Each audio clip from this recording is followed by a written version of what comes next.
Alright, so I found my onion seeds and I went ahead and filled up my planters with soil. I just use Home Depot seed starting soil, and then I get these popsicle sticks and use them as markers. You can get these in the craft aisle at Walmart, so that's what I do. So the first one I'm going to plant is Granix onions. It's the sweet yellow onion. So I'm just going to sprinkle that over the tops here. And I've never started onions indoor before, so this is my first try. I've always just planted them in the ground, and it never worked out very well for me, so that is why I'm trying it this way this year. I have the purple countrywide onion, and I'm just sprinkling it over the top of the soil.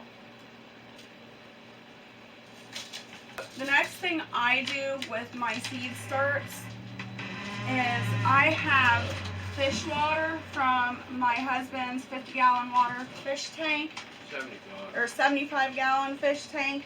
So I always start my seeds with a little bit of water from the fish tank, and it always works really well for me. Just lightly water them. Move this out of the way.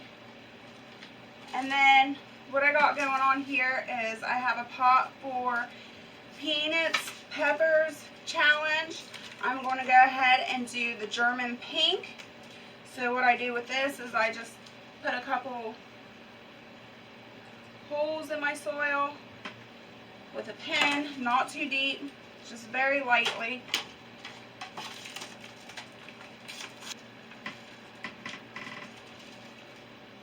And I put a couple seeds in each hole, just in case one doesn't come up.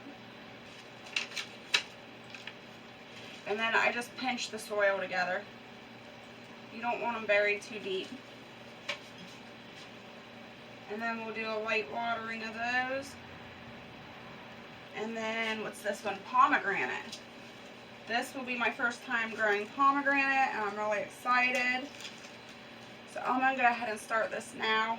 And again, I'll probably do 2 holes in this one, because a pomegranate is actually a tree or a shrub. So I want it to have room to grow. And we'll give it a light watering. The next thing I have going is the passion fruit. I did try to grow passion fruit last year and it didn't turn up. So I'm going to try again. It suggests that you soak the seeds for 24 hours, so that's what I'm doing here. And then after they're soaked for 24 hours, I'll do the same thing. And I've got 4 seeds, so I'll make 4 little holes. And I'll bring you back when things start growing and see how they germinate. And I just want to thank you for following along with Keto Homestead with Jess. I hope you have a happy, healthy, safe day. Hope to see you soon.